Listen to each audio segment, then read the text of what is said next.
Salut les filles, on se retrouve pour la troisième vidéo Bullet Journal. Donc c'est la vidéo dans laquelle je vais vous expliquer comment s'organiser avec un Bullet Journal, comment en tout cas moi je m'organise et comment on peut retrouver assez facilement certaines pages qui sont un peu emblématiques mais qui ne sont pas encore une fois obligatoires parce que le Bullet Journal c'est avant tout ce que vous voulez. Donc vous faites ce que vous avez envie de faire. Donc, la première page que vous allez retrouver dans un bullet journal en termes généraux, donc si vous voulez vraiment faire le bullet journal de base, c'est la page de garde du mois. Là j'ai fait un truc un peu n'importe quoi, enfin j'avais des stabilos sous la main, j'avais pas vraiment trop d'inspiration, donc j'ai fait des lignes au stabilo de différentes couleurs. Je mets tous les mois une petite gommette comme ceci, donc sur la première page du mois. Et vous retrouvez cette gommette ici sur le côté pour chaque mois qui est déjà préparé. Donc là, à part le mois d'octobre qui est ici, que j'ai commencé à préparer parce que j'ai fini le mois de septembre. Mais voilà, donc vous avez la page de garde. Après la page de garde, on a la page du calendrier. Donc le calendrier, là pareil, il y a plein de gens qui le font de façon différente, il y a certainement des gens qui n'en font pas du tout, ça dépend de votre utilité. Là j'ai mis quelques informations encore pour le mois de juillet parce que mon budget commence au mois d'août. Mais moi j'ai décidé de faire le calendrier vraiment du lundi au dimanche et la façon visuelle qu'on a du calendrier en termes généraux. Donc j'ai fait des petites cases, c'est des cases pour celles qui veulent le savoir de 5 sur 5, donc de 5 carrés sur 5. Enfin carré entre guillemets, hein, je considère que 2 points ensemble ça fait une ligne et que du coup je fais 5 traits. Et j'ai mis en vert les jours normaux et en rose les jours où je suis en examen.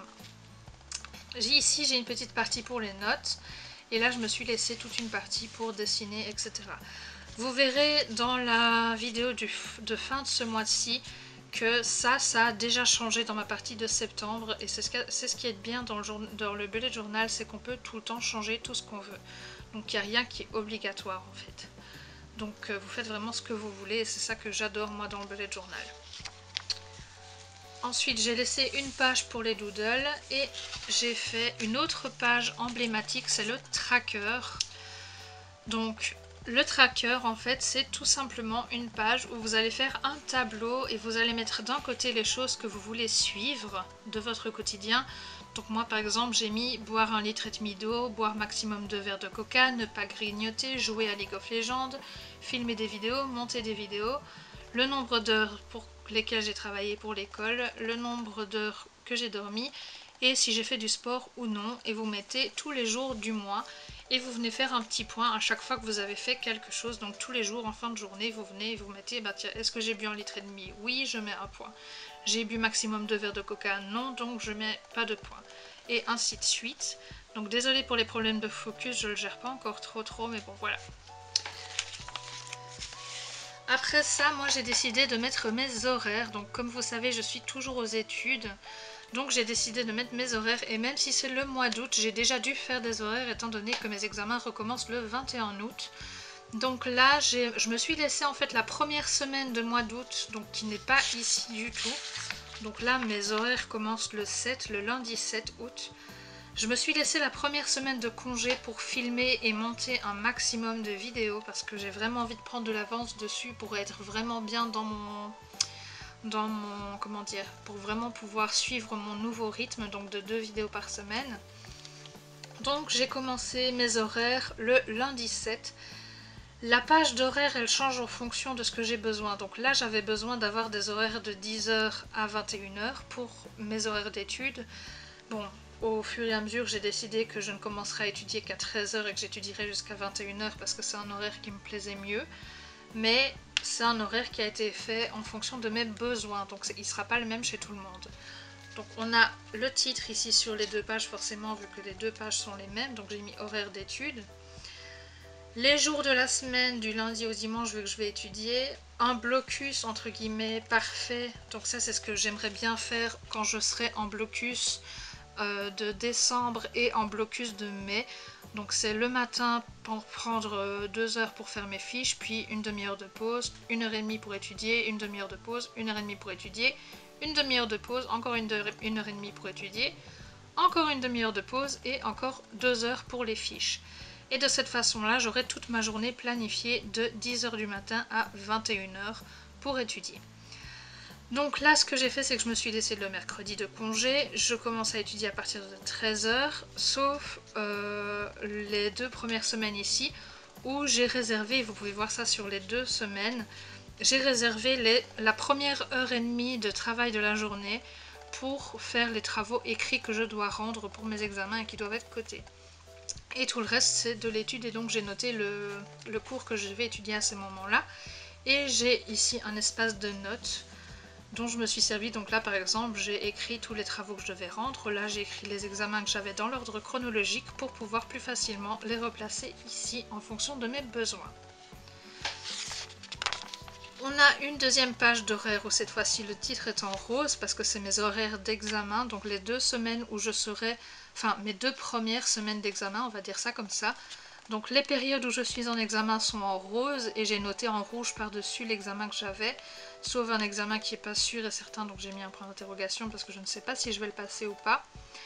Et j'ai mis les choses que je devais rendre aussi ces jours-là. Et encore une fois, on retrouve les périodes vertes pour les périodes où je ne travaille pas et les périodes blanches pour les périodes où j'étudie. En général, quand une période verte suit une période rose, c'est parce qu'il me faut longtemps pour retourner chez moi. Et dans le bus, je suis malade quand j'étudie, donc voilà. J'ai encore une fois ici une longue partie pour les notes et là aussi une longue partie pour les notes qui ne seront certainement pas utilisées mais qui peuvent être utiles quand même. Ensuite, on retrouve quelque chose qui est vraiment propre à moi-même, donc là, je vais pouvoir le mettre à jour parce que c'est mon planning de vidéo. Donc, je suis en train de filmer la vidéo du 16 août, donc la vidéo Bugeot 3. Je peux donc barrer le petit F qui représente le fait que c'est filmé.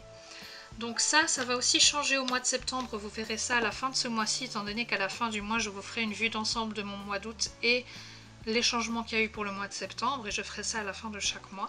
Donc ça va encore changer, mais voilà entre guillemets le planning de mes vidéos pour ce mois-ci, ce mois d'août. Donc vous voyez qu'il n'y a pas beaucoup de vidéos nail art, hein. De vraies vidéos nail art, il n'y en a qu'une, et de vidéos sur les vernis, il y en a 2 en trop. Donc en gros j'ai un nail art discret à vous faire et mes vernis préférés pour l'été qui n'étaient toujours pas sortis, mais bon, vu qu'on est en août, c'est toujours valable. Alors une fois qu'on a toutes ces pages un petit peu qui sont plus personnelles, on arrive dans ce qui est de vraiment l'organisation. Dans l'organisation, vous avez les horaires, donc comme je vous ai montré, mais ça dépend des gens, il y en a qui ne le font pas. Vous avez ce que je vous avais montré dans la dernière vidéo, donc la projection, qui est ceci, pour vous organiser sur toute l'année. Vous avez ensuite la projection mensuelle, donc votre calendrier qui va vous permettre de voir sur tout le mois ce que vous devez faire. Les weeklies qu'on appelle, donc une page sur laquelle vous voyez toute votre semaine, et la plupart des bugoteuses font aussi des dailies, ce que je ne fais pas parce que les weeklies me suffisent. Donc en fait je fais mes weeklies en fonction de ce que je dois faire par jour. Là, vu qu'on était en août et vu que j'ai fait un horaire d'études, j'étais pas obligée d'écrire à chaque fois ce que j'allais devoir étudier. Donc j'ai fait des petites cases et j'ai su mettre une semaine par feuille. Mais vous verrez qu'au mois de septembre, j'ai changé ça et que je ferai une semaine sur 2 pages. Mais ça, je vous montrerai encore une fois à la fin du mois. Donc j'ai à chaque fois écrit la semaine. Donc ici, semaine 1 au 6, parce que c'était la semaine du 1 au 6 août.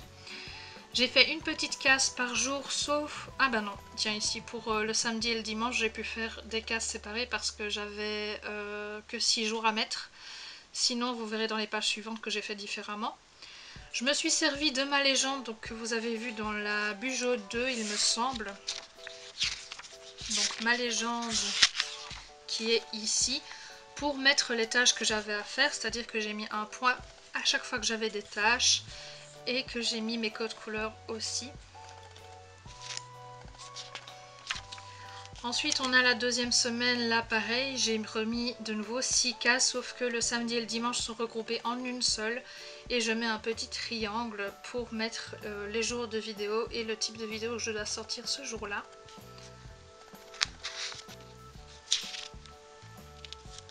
Là j'ai fait en rose parce que c'est une semaine d'examen, donc j'ai écrit avec mon code couleur toujours les moments où j'ai des examens en rouge et les anniversaires en vert foncé. Et on arrive déjà à la page de septembre, donc ça vous ne la verrez pas avant la fin du mois. Donc les dailies en fait ça se rapproche plus des to-do list. Moi mes to-do list personnellement cette place là pour le mois d'août ça me convient. Pour le mois de septembre vous verrez que j'ai changé, mais avec ça pour le moment j'ai assez, donc j'ai pas besoin de faire de dailies. Mais les dailies c'est pour vous faire des to-do list de ce que vous avez à faire sur la journée. Maintenant vu que moi j'aime bien planifier ce que j'ai à faire sur toute la semaine ou sur tout le mois, je fais toujours mon bullet journal un mois à l'avance. Donc c'est pour ça que vous pouvez voir que mon mois de septembre est déjà fait.